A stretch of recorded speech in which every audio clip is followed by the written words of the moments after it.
I just wanted to pop on, and today I'm going to be making some tiles.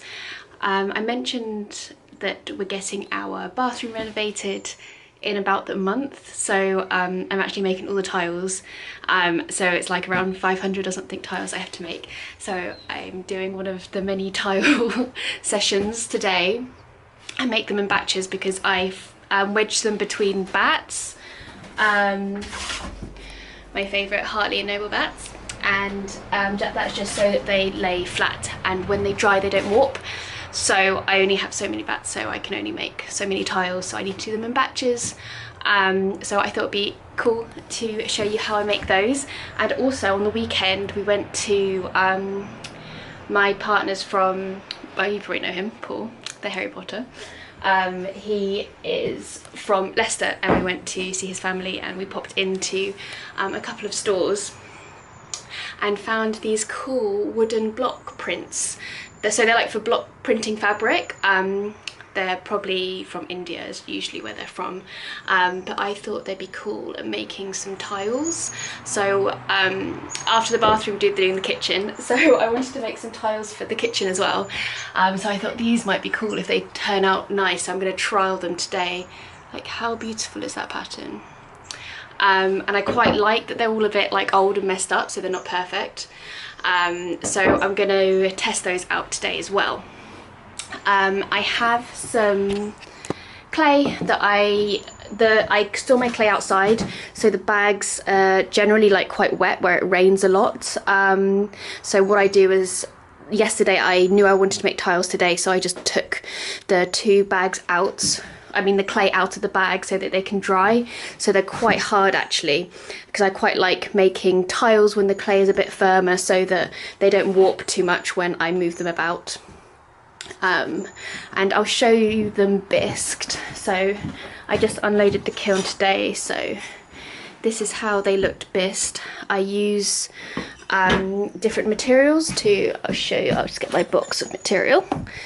I just found a load of like vintage like fabrics, like doilies, that I thought would make kind of interesting textures. So I have like a load of these that I just mix in because I wanted the tiles to be a bit more like higgledy-piggledy, not exactly the same, so that they have a few different designs.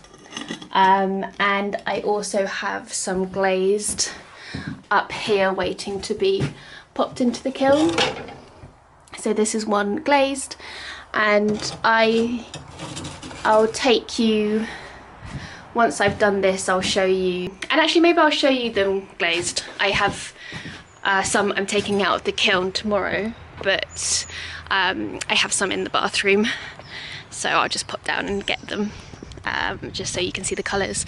So the colour scheme is white, and we're having like green panelling. Because we live in an old property, the walls are like not cavity walls, so you have to, if you want things to be like concealed, like the pipes and everything, you kind of have to build the wall out. So we're going to have green panelling so we can hide everything basically. And oh, side note, I'm doing some new backdrops for my photos, because it's getting colder. I wanted some more autumnal colours, except I didn't expect this guide to be so bright, so I might have to find a more muted orange. But yeah, I'm quite liking this dark one and this kind of yellowy one. If you can see that. Yeah, so that's the lighter colour on the wall, and then this is the darker green. And I also wanted to have another colour, so this is just the yellow. I wanted to have that kind of as like a little detail. So in our shower we're going to have like little alcoves to put up things, and I thought it'd be cool to have those a brighter colour. So yeah, I really love how they look. So the idea, because we're having half the wall white, half the wall green, is that we'll continue that kind of colours into the shower area. So we're tiling the shower area only. So I thought it'd be cool to have it like continuous into the shower area. Yeah, so how I do it is I use canvas. Yeah, I use canvas. I've just realised my rolling pin is being used to support some handles, so I'm gonna try to take that away. But yeah, I just use some canvas. just so that the clay doesn't stick to the board and it's, sorry, the table, and just so it's easy to move around. And then I just use some wooden spacers so I know how thick to cut them. Of course you can get spacers that are however thick you want them, but I don't actually know how thick these are, so I'm going to measure them now. Yeah, so these are 1/4 of an inch thick. I previously made like much thicker tiles and that helps with them like not warping, but I found them really heavy, so I think for the wall it's nice when the tiles are a bit lighter. So I think this is a good thickness. Any thinner they would really warp, because even now I get ones that do and it's annoying. Oh, and I use 2 wires, so I just use a normal wire, and then I have this curly wire that I use to cut the back so that the back has texture, which helps for applying them to the wall. So yes, so I have that. I need to get my boards. So yeah, I get these wooden bats so that I can sandwich the tiles in between, and it really helps them to dry flat.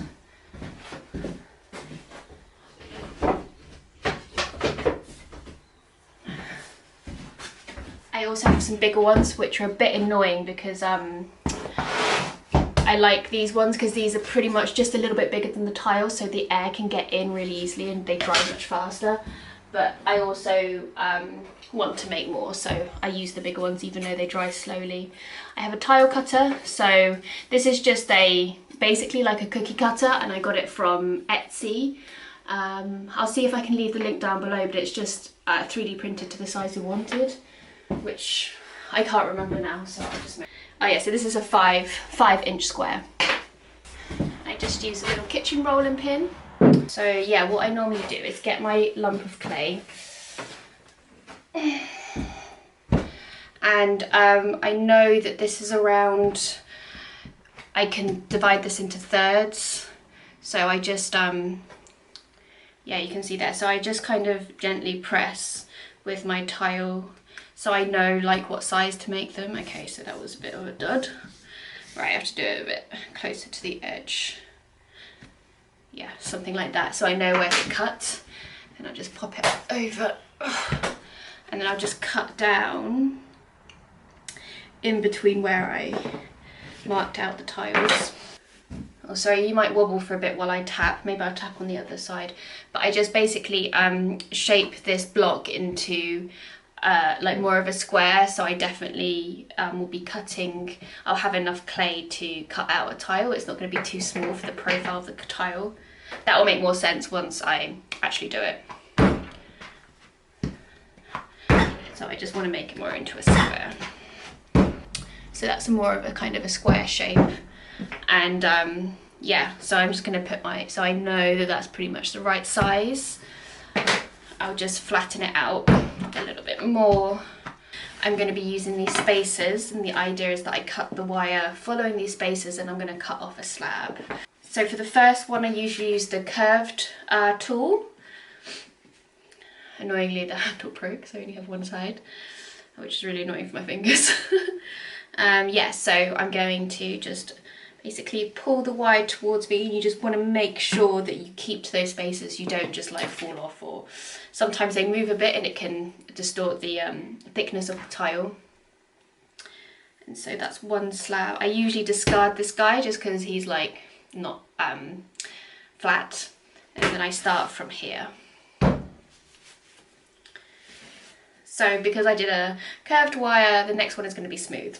So you want one side smooth, one side curved. And again, I just cut through using the spacers and pull towards me. And that means that the thickness of the tile is always going to be consistent. And I just like to do this more than rolling, because I find rolling is really uneven. I always, even if I use spacers when I roll, I still get like lumps and bumps. Maybe I'm just like really rubbish at rolling, but I find this much easier and faster. And I think the act of rolling probably introduces some kind of memory to the clay, so it warps. I find it warps a bit easier. Then I just choose my piece of material and pop that on. and then I use my rolling pin to roll that on. I actually do it with the spacers still, just so that I don't unintentionally make that thinner. I still find it gives enough imprint with the spacers, but you don't have to do that. If you're finding it doesn't kind of go into the clay as much, you can just gently roll it without the spacers. And then I take it off. And then I always kind of loosen the tile. So I'll show you there. That's the imprint. So I always take that off and just loosen it, because obviously the act of rolling it and stuff has kind of pressed it into the canvas. So you always want to make sure that there's not like a really tight bod to the canvas. And I make sure I do that, especially before I cut it out. Because obviously if it's really stuck, you cut it out and then you try to remove it, you're going to really distort the shape much more than if it came off easier. Yeah, so I just then put the cutter on, so it's basically like a cookie cutter, and then just to make sure it's really cut through, I just go over it with a rolling pin, and then I just remove the excess, and then remove the cutter, and then I get my board. I kind of try not to carry the tile too far, and then I just plop him on. And I always get some kind of distortion, like here you can see where I've grabbed it, it's like distorted at the bottom. I don't know if you can see, but it has a bit. So what I do is just get the edge and then just kind of, best as I can, just smush it back into place. And then that's one. Yeah. So then I get my piece again, flat side down where you've cut the flat side, and curly wire for the next. So that's the curly wire. So this is the kind of shape the curly wire makes. It just gives it texture to attach to the wall. And obviously that's the back, so I flip it over. And the curly wire always gives a little bit of an extra thickness because of the wire is like a bit raised. So for this one I definitely make sure I roll it just a bit thinner. It's not like massively different, just to make sure that it's not really thick compared to the others. Get my material, I love this one, it's one of my favourite ones, and lay it over. And so this one I'll roll.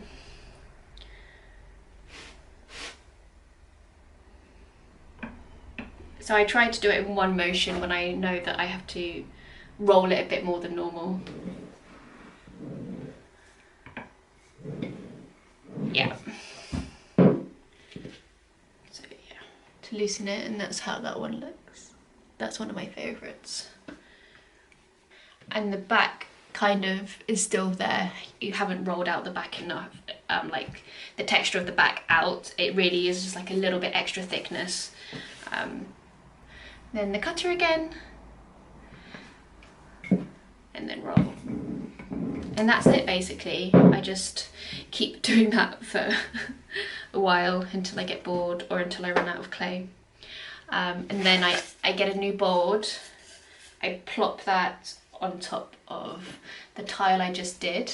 So now that guy is sandwiched in between these boards, and these boards also kind of suck up moisture as well, so it helps to dry it out.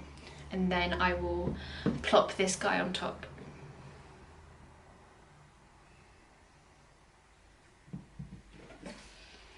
And then I just make sure that the edges are as straight as possible. Like that.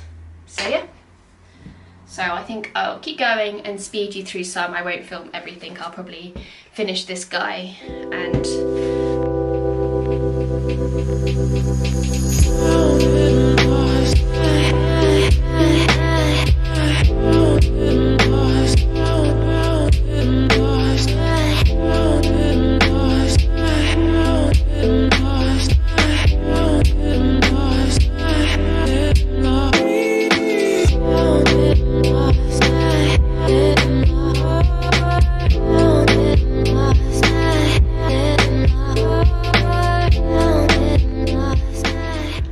so I've just done that first block, so I guess it's about 1, 2, 3, 4, 5, 6, 7, 8, 9 tiles. I did mess one up, so I guess you get about 10 tiles out of block, and then all of this reclaim. I would say it's on the edge of the softness of being nicely wedgeable, but I do kind of give it I do wedge that up and then go again, but it's not my favorite because it's a bit harder than I like to wedge. Oh my god, guys, I forgot to do the wood prints, the wood blocks. These guys, I nearly forgot to test those out. So I'm gonna do this one, which looks beautiful. So I don't think, will it fit on? Should we try for a 2er? I quite like if they're kind of a bit like off the edge. So I might just go for a full 1. Let's see. I don't know the best way to actually push it in, because you can't like roll it. Ooh, okay, let's see if that worked. Okay, oh, a bit too much. I think this was a bit too much. Oh, guys, it's looking good though. Look at that. That is beautiful. Oh my god, obsessed. Okay, right, I pushed too hard. Let me try again. And now it's stuck a little bit in there. Okay, that's not too bad. Yeah, so I think for the wood blocks, it's probably good to have the clay a bit harder because it is sticking in there a little bit. That's annoying. How do I get this guy out? Because obviously, like, so it's stuck in there a bit, but of course, once it dries, it will like easily come out. But I don't know about now. I might get a needle. Just try to get some of those bits out. All right. I think I have to wait for them to dry. So I think I might try just with the 2 layers, but oh my god. Right, okay, I'm excited. Okay, let's try again. Just a little bit of a squish, because you don't want it really deep anyway for tiles. Oh my god, that was also a bit too much as well. Okay, that's cool. Oh my god. This one is nice. Guys, I'm so obsessed. Look how beautiful that is. Yes, I love that. Oh my god.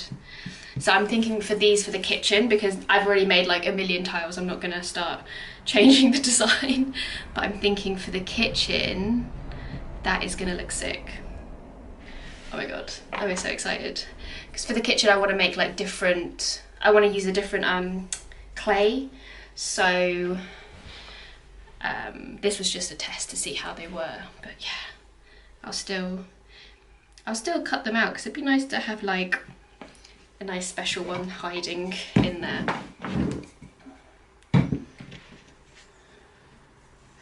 I love it when you try something new and you have an idea in your mind and then you're like, yes, worked.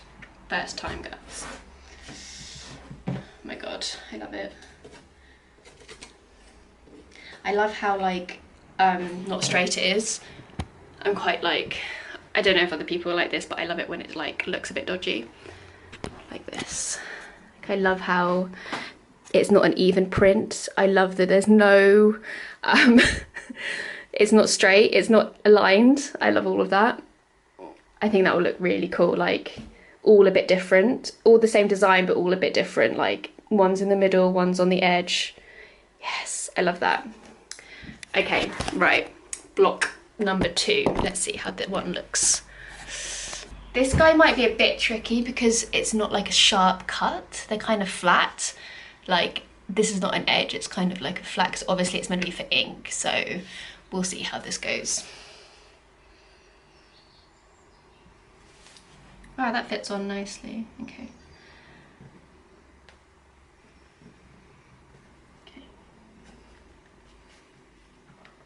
Ooh, coming off. Ooh, oh my god, I love it. Oh my god, okay, I'll show you. Sorry, this is like properly the first time I've seen it, so I didn't know if they would work, but love it. Look at that, beautiful. It looks like lace. I love how like kind of the design is like symmetrical but irregular at the same time, but it doesn't look naff. It looks great. Oh my god, I love it. Right, this is exciting. I might even have to get my other clay out and make some testers of this one for the kitchen. I'm thinking the speckled clay. I'm thinking this one. I'm thinking the speckled clay with the white, so that it looks kind of like vintage lace or something. Because our kitchen is really dark, so we don't want to have any like bright colours or like dark colours on the wall. So I'm thinking like all white tiled, but all like mismatched, like funny patterns like that. I think that would look cool. Anyway, guys, that's what the wood blocks look like. I'm probably going to have a little search and see if I can find other ones now. And then yeah, so next thing, I'll let these dry out. So what I normally do, if it's summer, I'll leave them outside, but now it's getting a bit cold, what I'll do is bring them inside the house so that they can dry out. And because they're wedged in the boards, doesn't matter if they dry too quickly because the boards kind of help them not to warp. And then I'll show you how I prepared them for the bisque firing and then all the steps up to glazing. Okay, in a bit, bye. So here are the tiles all bisqued. So they've gone for their first firing in the kiln, which is up to 1048 degrees C. So now that they're a nice porous bisque, I can then dip them in glaze. So yeah, these are kind of a selection of the textures I have from pressing the lace in the clay, so I think they look really nice. So yeah, I'm gonna dip them in this glaze. So this is it will come out green, so it's gonna come up this kind of dark green colour. I'll show you once the tiles are out of the kiln anyway, so you can see what the colour like really looks like on the tile. Yeah, so I'm just gonna mix the glaze up. If you guys make your own glazes, I actually really recommend using a toilet brush to mix it, because it really gets in the edges because there's bristles all the way around, but it can look a bit weird. It's a clean one. So yeah, I'm just mix up the glaze. If you guys are interested to know which glaze this one is, it's called Kittens Floating Green and is available on Glazing. I'll just leave the link down below if you want to make this glaze up yourself. I really like it. So yeah, so what I do is just get a tile and I just hand dip them, and I just try to dip it so that it's not gonna dip too far that it'll get on the back and I'll have to clean that up because it's extra work. So yeah, I just dip it in at an angle so that the top hits the glaze first, and then I let it kind of go flat onto the surface. And again, when I take it up, I again take it up from the bottom to the top.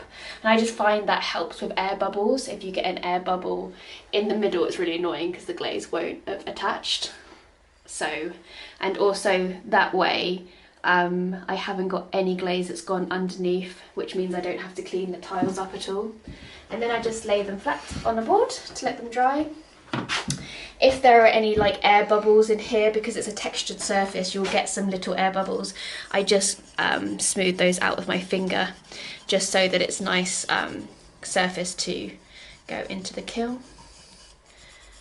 And that's it. So next step is to put these on for a glaze firing. I fired to about kind of in between cone 6 and cone 7 to, yeah, just above 1200 degrees C. So I'll show you them once they're all fired and pretty.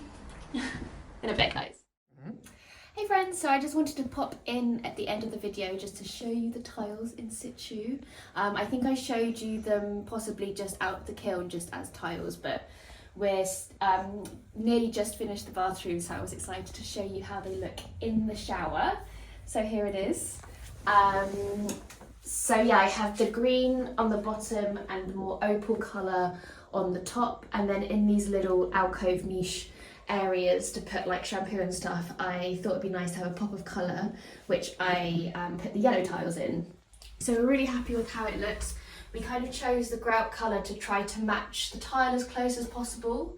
And then, yeah, and then it's a bit contrasty on the yellow tiles, which I think looks nice actually. So yeah, I'm really actually happy how they look. They're all a little bit different. The colour also came out a little bit different depending on where I placed them in the kiln and how much glaze I had on the tile. They have like a bit of variability, which is really nice. And yeah, I'll just show you it in the context of the bathroom, which isn't completely done yet, but you can kind of see how it's going to look with the kind of green panelling on top, and then we have a kind of a purpley white to try to match the opal colour.